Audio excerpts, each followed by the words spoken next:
말씀드린 대로 오늘부터 청취율 조사 시작됐습니다. 연기로 걸려오는 전화 받으시면 지금처럼 YTN 라디오 이슈앤 피플 잘 듣고 있다고 말씀하시면 됩니다. 또 어디서 어떻게 듣고 계신지 긴 문자 100원이 드는 문자요. 샵 0945로 지금 뭘 하고 계신지 사진 찍어서 보내주시면 매일 몇 분씩 선정해서 커피 선물권 보내드리겠습니다. 자, 이승훈의 이슈앤 피플 이어가도록 하겠습니다. 이슈 밑에 흐르는 정치 셈법을 분석하는 정치 밑줄 시간입니다. 오늘은 박원석 전 의원 스튜디오에 모셨습니다. 어서 오십시오. 네, 안녕하십니까? 네. 자, 조금 뒤에 이제 국회에서는 본회의가 이제 열린다고 합니다. 대통령이 거부권 행사했죠. 이른바 쌍특검 법안. 여기에 대한 재표결은 없을 거라고 합니다. 물론 예상했던 그대로시죠? 그렇습니다. 이게 이제 대통령이 거부권을 행사해서 국회로 재의결이 넘어오게 되면 그 재의결 안건을 언제 본회의회 회부에서 표결할 것인가는 여야의 합의로 정하도록 되어 있는데 예. 그 재의결 시점에 대해서 여야 간의 이견이 있습니다. 국민의힘은 가급적 빨리 하자. 뭐 오늘 본회의에서 하자는 주장이었는데 민주당은 이제 권한쟁의 심판으로 맞서고 있고 예. 민주당의 셈법 속에는 가급적 국민의힘의 공천이 끝나는 시점에 예. 그러니까 공천 탈락자들의 이탈표를 기대하면서 그 시점에 재의결을 하겠다. 아마도 이제 설 연휴가 끝난 뒤겠죠. 예. 그렇게 계획을 하고 있어서 양측의 이견이 크다 보니까 조정을 못했고요. 예. 국회의장이 물론 직권상정을 할 수 있습니다만 예. 이런 류의 안건을 여야 합의 없이 직권상정하기는 또 정치적으로 굉장히 부담스럽잖아요. 예. 그런 점을 감안했을 때 뭐 상당 기간 이게 재의결 표결에 붙여지기는 좀 어려워 보이고 예. 결국에는 2월 어느 시점에선가 진행이 되지 않을까 싶습니다. 지금 그 표결 시점을 민주당이 늦추는 이유는 뭐 공천에서 탈락하시는 분들이 뭐 민주당 그 특검에 뭐 그 재표결에 찬성하는 그런 가능성이 있다 이런 말씀이신데 아니 공천 탈락했을 때 민주당 쪽에서도 또 반대로 또 반란표 있지는 않을까요? 위원보다는 같은 거 아니에요? 뭐 이제 서로 간에 그런 셈법도 작용을 하는데요. 아무래도 이제 국민의힘이 조금 더 부담스러운 면이 있죠. 이제 그런데다가 이게 이제 재의결의 그 본회의 통과 요건은 재적의 3분의 2가 아니고 재석의 3분의 2입니다. 무슨 말씀이냐면 재적 의원의 즉 300명 의원 중에 과반이 출석해서 출석한 의원의 3분의 2면 통과가 되는 거예요. 예. 근데 이제 공천이 끝나고 나서 뭐 여야 막론하고 보면 공천에서 탈락한 의원들이 국회 본회의나 이런 데 참석을 안 하는 경우가 굉장히 많아요. 예. 여야 막론하고. 예. 특히 이제 여당 쪽에서 공천 탈락자들이 대거 본회의에 불참을 하게 되면 모수가 줄어들기 때문에 3분의 2를 재석 3분의 1을 넘길 가능성이 상당히 있습니다. 예. 그런 등등의 부담이 여당 입장에서는 있고 야당은 이제 그런 측면을 노리는 건데 물론 뭐 여당도 그에 따른 대비책을 세우겠죠. 뭐 그대로 되리라는 보장은 없습니다만 어찌됐건 민주당은 꼭 그게 아니더라도 가급적 총선 가까이에서 이 표결을 통해서 설사 이게 그 무산이 되고 안건이 폐기되더라도 그에 대한 또 어떤 정치적인 그런 그 비판이나 이런 것들이 가능하기 때문에 시점을 좀 뒤로 늦추려고 하는 것 같고요. 국민의힘에서는 왜 시점을 뒤로 늦추냐 정략적이다 이렇게 비판은 하지만 지금까지 대통령이 4번의 거부권을 행사하셨잖아요. 그런데 다른 거부권 안건에 대해서는 이렇게 빨리 표결하자고 국민의힘이 조른 적이 없어요. 그런 면에서 봤을 때는 정략적이긴 마찬가지인 거죠. 예. 민주당도 뭐 오면은 바로 표결했던 그런 기억이 나는 것 같은데요. 자, 갑자기 궁금한 게 있어서 참 의원님께 좀 물어보겠습니다. 오는 15일에요. 여야가 임시국회 열기로 합의했다 하더라고요. 그런데 제가 이 방송 진행하면서 이게 뭐 이번이 뭐 정기국회 뭐 마지막이다 뭐 이런 말 많이 드렸거든요. 그러면 정기국회, 임시국회 좀 다른 것 같은데 그럼 임시국회는 언제까지 할 수 있는 겁니까? 이거는 이제 그럼 원래 국회법상에는 이 임시국회는 매 짝수달에 열도록 되어 있습니다. 짝수달이요? 예, 그건 이제 그 열도록 되어 있는 거고 그 이외에도 열어도 됩니다. 1월에도 열어도 되고 여야가 합의되면 또 현안이 있으면 여는 거거든요. 그래서 아마 이제 아직 처리하지 못한 현안들이 있기 때문에 1월 임시국회를 이렇게 잡아놓은 게 아닌가 싶고요. 이 사이에 뭐 그 재의결 안건 표결이 이루어질지 뭐 아마 안 될 것 같은데 저는 더 늦춰서 권한쟁의 심판을 이유로 민주당이 더 미뤄서 2월에 가야 열리지 않을까 싶은데요.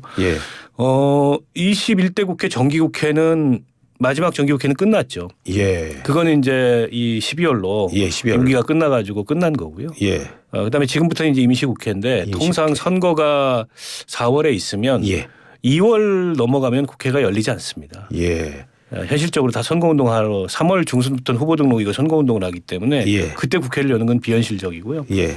그다음에 이제 4월 총선이 끝나서 새 국회의 구성원들이 확정은 되지만 21대 국회 임기는 5월 30일까지입니다. 5월 30일. 네, 5월 29일까지입니다. 5월 29일. 예. 그 전에 국회가 열릴 가능성은 있죠. 아, 그건 또 가능한 거고요.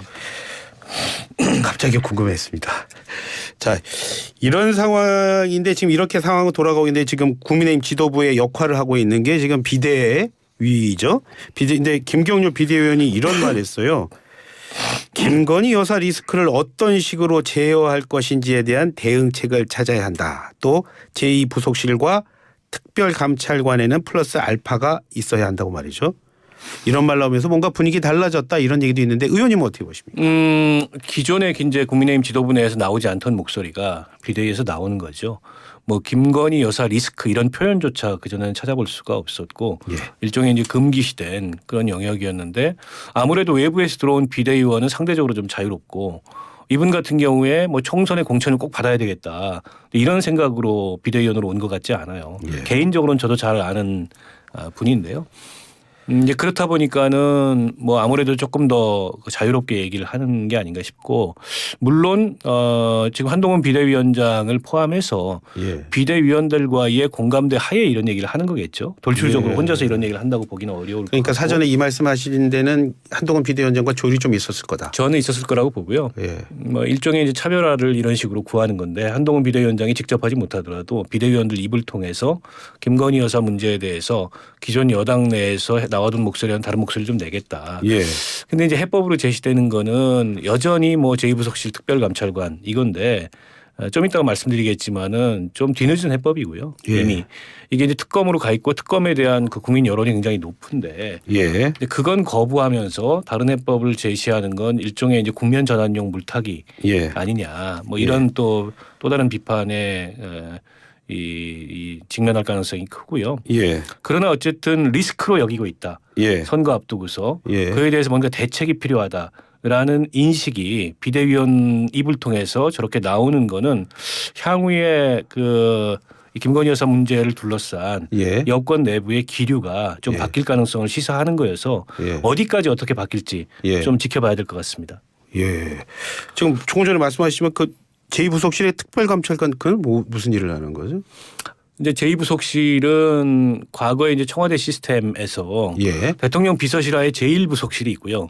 제1부속실은 대통령의 일정 메시지를 보좌하는 대통령. 그리고 제2부속실은 영부인을 보좌하는 그런 기구인데 아무래도 이 부속실이 있게 되면 영부인의 일정 메시지 동선 이런 것들이 투명해지고 다 기록하도록 되어 있습니다. 근데 그동안에 그게 없다 보니까 도대체 누가 그 일정이나 메시지를 기획하는지 또 그걸 기록에 남기는지 이런 것들을 알 수가 없었거든요. 그러니까 이 정부가 공약으로 제2부속실 폐지를 제시했는데 취지는 뭐 작은 대통령실 그다음에 선거 때 배우자 역할만 하겠다. 내조만 하겠다. 조용한 내조. 그런 취지였는데 실제 김건희 여사는 조용한 내조만 하지 않았습니다. 굉장히 어떻게 보면 요란한 내조를 했고 내조를 넘어서서 저게 내조의 영역이야 아니면 이 국정농단이야라는 얘기까지 나올 정도의 그런 모습을 보였고 특히 이 이제 도이치모터스 주가 조작 논란 그 앞에서 검찰이 무기력한 모습 그리고 급기야 이제 디올백을 뭐 받는 이런 모습까지 이게 이제 국민들의 감정을 굉장히 강하게 건드렸거든요. 지금 이제 특검 여론이 굉장히 높으니까 특검은 수용하지 않는 대신에 부속실 설치하고 특별감찰관을 여야가 합의하면 임명하겠다라는 건데 부속실 설치는 뭐 이미 너무 늦은 얘기고요. 뒤늦은 이제 와가지고 결국에는 여론을 환기하기 위해서 하는 대응으로밖에 안 보이고 특별감찰관이 야당이 동의해줘야 이제 특별감찰관이 임명이 되는데 야당으로서는 이미 특검법이 국회에서 통과됐고 거부권까지 행사했고 여론이 그에 대한 지지 여론이 높은데 특별감찰관으로 만족하지 않을 것 같다는 생각이고 만약 야당에게 특별감찰관 카드를 설득을 하려면 야당이 지명하는 특별감찰관을 하겠다라고 여당이 먼저 손을 들어야죠. 무슨 말인지 이해가 확 와 닿습니다. 자 그렇다면 지금 그 말씀이시라면 어느 정도 계속 다가오긴 하는데 부속실이 생기더라도 이른바 영부인 리스크는 잠잠해지지는 않을 거다. 그렇게 보시는 거죠? 그럼요. 예, 지금 뭐 부속실 임명 절차 들어갔다고 하는데 앞으로 동선 메시지를 투명하게 관리하겠다는 얘기지 예. 지금까지의 문제점을 부속실을 통해서 해결할 수 있는 건 아니거든요. 예. 지금까지 문제점 속에는 도이치모터스 주가 조작 관련된 지금 이 검찰에 예. 제기되어 있는 고발 사건뿐만이 아니고 뭐 양평 땅 의혹부터 시작해서 여러 가지 의혹들이 있지 않습니까? 그런데 그거를 앞으로는 이제 그런 걸 좀 더 투명하게 하겠다는 차원은 이해하는데 예. 지금까지 논란이 됐던 부분들에 대해서 그럼 그냥 묻고 가자는 거냐. 예. 그거는 그럴 수 없다는 게 국민 대다수의 여론 아니겠어요? 예. 그에 대한 답이 있어야죠. 그래도 뭔가 좀 변하려고 한다는 좀 노력을 보이는 것 같으면. 뭐 그건 좀 다행입니다. 어쨌든 여당도 선거를 치러야 되기 때문에 선거용으로라도 예. 이런 얘기를 하는데 그게 이제 선거용 그런 어떤 제스처인지 예. 아니면 실질적인 변화가 있을 건지는 뭐 국민들이 지켜보고 판단하겠죠. 예. 선거용이라고 말씀하셔서 이제 총선 얘기를 좀 해봐야 되겠습니다. 이낙연 전 민주당 대표가요. 오는 11일에 공식 탈당을 선언한다고 합니다. 탈당하고 나서 뭐 신당을 언제 할지는 뭐 1월 말이란 이런 얘기들이 좀 나오고 있는데 자 지금 상황에서 이 전 대표의 어쩔 수 없는 선택이었다고 보십니까?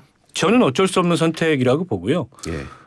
탈당이라고 부르지만 사실상은 출당의 다름 아닌 이제 그런 모습이라고 봅니다. 왜냐하면 이낙연 전 대표의 지난 연말에 예. 뭐 이런 탈당 언급 그리고 민주당의 그런 어떤 사당화 또 민주당의 그 지금 현재의 운영 방식에 대한 여러 가지 비판 이런 거에 대해서 당내에서 뭐 사쿠라 노선부터 시작해서 별 얘기가 다 나왔어요. 예. 후배 정치인들이 나서가지고 조리돌림 했다는 거죠. 그게 이낙연 대표에 대한 사실상의 이 출당에 가까운 행위가 아니고 뭐겠습니까? 이낙연 전 대표로서는 선택지가 없는 거예요. 분명히 예. 지금의 이 노선은 아니고 그야말로 뭐 이른바 이제 개딸 뭐 전체주의라고 얘기하는 그런 어떤 편향된 강성 지지층 중심의 예. 당 운영과 또 이재명 대표가 사법 리스크 앞에서 리더십이 온전히 행사되지 못함에도 불구하고 아무런 지도체제에 대한 변화가 없는 이에 대한 변화를 요구했지만 묵묵부답이고 사실상 뭐 수용하지 않는다 어떤 이 전제나 어떤 조건도 예. 어쩔 수 없이 나가는 거죠. 달리 선택의 길이 없습니다. 이분이 정계 은퇴하고 나는 이제 뒷방에 앉아서 예. 지켜만 보겠다라는 게 아니라면 어쩔 수 없는 선택에 내몰린 거고 예. 그래서 제가 이제 탈당이 아닌 사실상의 출당의 다름 아니라고 얘기하는 겁니다. 어떻게 보면요 이낙연 전 대표가 지금 민주당을 예전에부터 이렇게 만들어 오셨던 분이라도 할 수 있고요. 그리고 또 이른바 강성 지지자층을 중심으로 해서 이낙연 전 대표 나가라든가 혹은 비명계들 나가라 이런 얘기들이 많으니까 그럴수록 더 있어야 되는 건 아니었을까요? 대선 끝난 뒤 1년 반 동안 이른바 이제 수박척결 이런 어떤 당내의 분위기가 팽배했고 이재명 대표 방탄 중심으로 당이 어떻게 보면 여러 가지 논란에 휩싸임에도 불구하고 또 윤석열 정부가 상당한 그 실정을 범하고 있음에도 불구하고 네. 민주당이 이 국정 상황을 주도하지 못하는 이제 그런 한계가 동시에 노출이 됐잖아요. 그리고 이제 공천을 앞두고 의원들 전부 다 눈치 보기에 들어가고 줄서기에 들어가고 이런 상황에서 그러면 그렇게 일방적으로 당이 운영되는 거 그냥 지켜만 보고 있어야 되냐. 분명히 이제 어떤 다른 방향과 다른 생각을 가지고 있는데 물론 민주당을 오래 해왔고 또 예. 민주당에서 총리 자리까지 올랐고 당대표까지 했던 분이기 때문에 정치적 부담이 좀 상당했을 거라고 봅니다. 예. 그럼에도 불구하고 이제 탈당과 같은 선택을 하는 것에 정치적 책임은 예. 본인이 지는 겁니다. 예. 정치인의 어떤 정치 행위에 대한 책임은 스스로 지는 거예요. 그런 책임까지 지겠다는 어쨌든 그런 결심을 하고 저런 행위를 하는 것에 대해서 당신은 민주당 출신이었기 때문에 민주당을 나가는 건 무조건 배신이야 예. 라고 얘기할 수는 없다는 거죠. 그런 분들이 이준석 전 대표가 국민의힘을 나오는 거에 대해서 또 박수를 쳐요. 그런 모순이 어디 있습니까? 그 상대 당의 분열에 대해서는 박수를 치고 이준석은 뭐 명분이 있다. 물론 이제 이준석 대표는 명분이 있죠. 쫓겨났기 때문에. 예. 근데 이낙연 전 대표의 모습은 이준석 전 대표하고 좀 다르지만 현직에 있다가 대표에서 축출된 건 아니지만 예. 어쨌든 지난 대선의 정치적 경쟁자에게 그 어떤 이 정치적 이 공간이나 여지를 이재명 대표 체제가 줬나 내지는 민주당의 이른바 강성 지지층들이 했던 행위를 비추어 본다면 이것도 마찬가지입니다. 이 경우에도 사실상 내보내는 거예요. 출당이나 다름 아니라고 보고 그런데 이제 그에 대해서는 비난하면서 또 이준석 전 대표의 그런 선택은 박수치고 이 너무 모순된 거 아니에요? 정치적 부담 말씀하셨는데요. 현실적 부담 한번 생각해 볼게요. 이제 이낙연 신당이 되는 겁니다. 자, 그렇다면 크게 관전 포인트 두 개라고 볼 수 있는데 하나는 과연 호남의 민심을 이낙연 신당이 잡을 수 있는 것이냐. 또 하나는 과연 지금 현재로서는 몇 분의 현역 의원이 함께 하실 수 있는 거냐. 이거 고민하지 않을 수밖에 없지 않을까요? 뭐 지켜봐야 되겠죠. 그래서 민주당 내에서는 이낙연 전 대표가 나가봤자 따라 나갈 사람도 없고 또 국민들의 지지도 따르지 않을 거고 결국에는 뭐 쪼그라들어서 아무 일도 못할 거다 이런 비관적인 그런 전망도 있는데 뭐 그럴 수도 있다고 봅니다.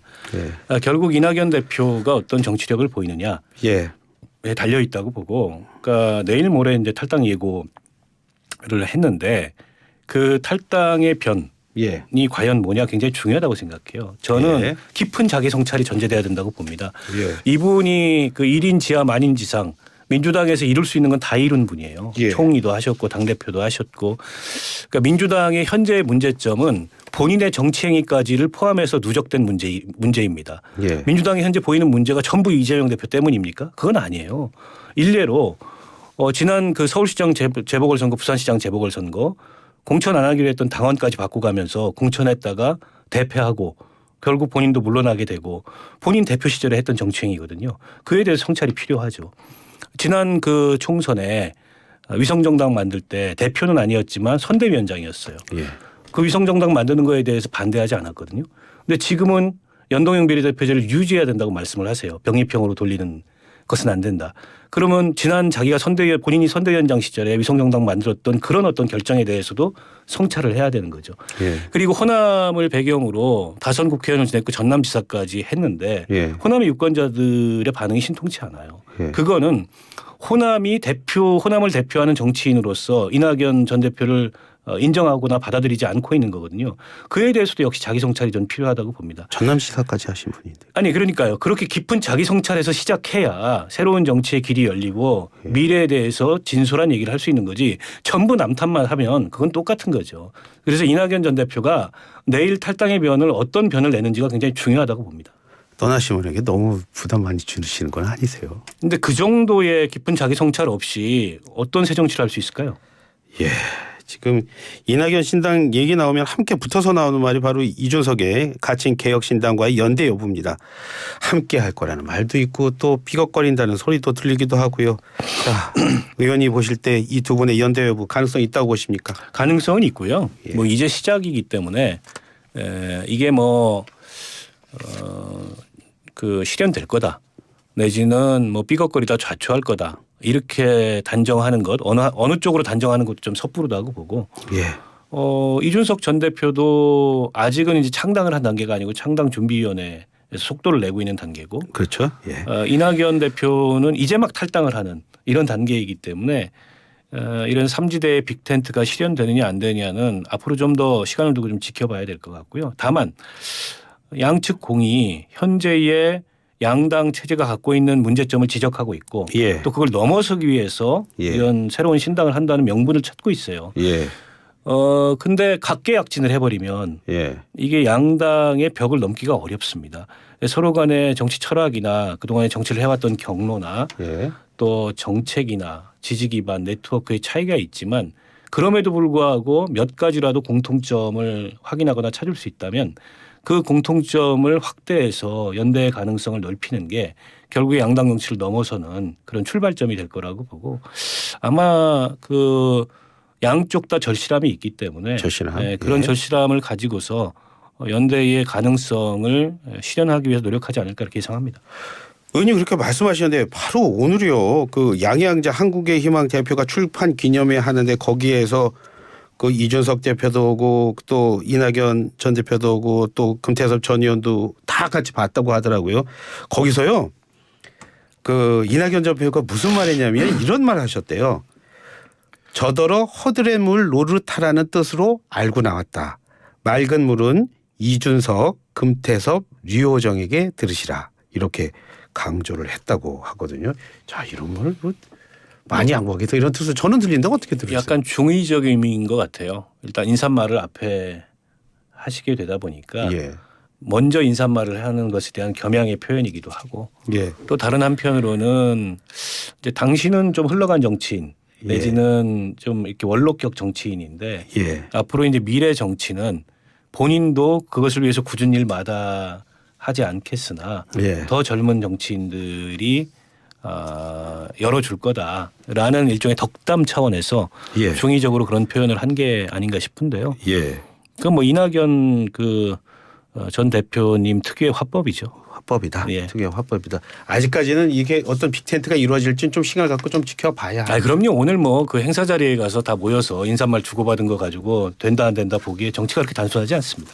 가장 큰 변수는 그럼 뭐가 될까요? 이렇게 의원들이 연대하는 데 있어서. 결국 각자가 어느 정도의 볼륨을 보이느냐, 어느 정도의 경쟁력을 보이느냐, 그리고 어떤 시너지를 어떤 비전을 중심으로 만들 거냐 이런 게 뚜렷해야 된다고 봅니다. 예. 그러니까 서로에게 이익이 돼야 연대를 하는 거지 예. 서로에게 이익이 안 되고 효과가 반감되면 연대를 할 수가 없잖아요. 예. 그러니까 지금 단계에서는 각자의 파괴력을 어느 정도 보일 건가가 관건이다. 관건이다. 결국 현역 의원들이 뭐 결합하니 안 하니 이런 걸 가지고 설왕설래가 있잖아요. 양쪽 다 현역 의원들이 결합하는지 이런 것도 하나의 관측 포인트일 거고 지지율도 굉장히 중요합니다. 특히 이제 연초에 이제 총선 앞두고 여러 여론조사들이 진행되면서 신당을 넣은 지지율 그 조사가 나올 텐데 예. 거기서 상당한 경쟁력을 보이면 지금 양당에 있는 현역 의원들 중에 예. 공천이 불안정하거나 예. 아니면 도저히 이런 정치는 못 참겠다 예. 하는 분들의 동요가 커질 가능성이 있고 그건 이제 신당의 경쟁력을 더할 이제 요소가 되겠죠. 예. 이제 그런 등등이 좀 먼저 확인이 되고 예. 그리고 양측이 뭐 반명 반윤 이런 거 말고 예. 공유할 수 있는 가치를 중심으로 우리는 미래에 이런 정치를 하겠다. 이런 걸 전제로 국민의 공감대를 이끌어낼 수 있다면 그러면 저는 뭐 연대를 하고 더 나아가서 통합까지 할 수 있다고 보는데요. 예. 거기까지 가기 위해서는 지금은 어쨌든 각자 노력해야 될 목들이 굉장히 있다고 봅니다. 여당의 한동훈 비대위원장이 지금 비대위원장 맡은 지 한 2주 정도 돼가고 있습니다. 박 의원님 막 분주하게 움직이던데 예상보다 잘하고 있습니까? 아니면 예상대로십니까? 어떻게 평가하십니까? 뭐 일단 정치를 안 해보신 분이고 예. 검사 공무원만 하셨던 분치고는 집권 여당의 비대위원장을 맡아서 빠르게 어쨌든 여당 지지자들의 기대감을 모으면서 당을 좀 안정시켜가고 있는 거 아닌가 이런 생각이 들어요. 다만 지금은 어쨌든 지지층이 결집하고 지지층이 기대를 높여가는 거지 어떤 확장성을 보이는 건 아니거든요.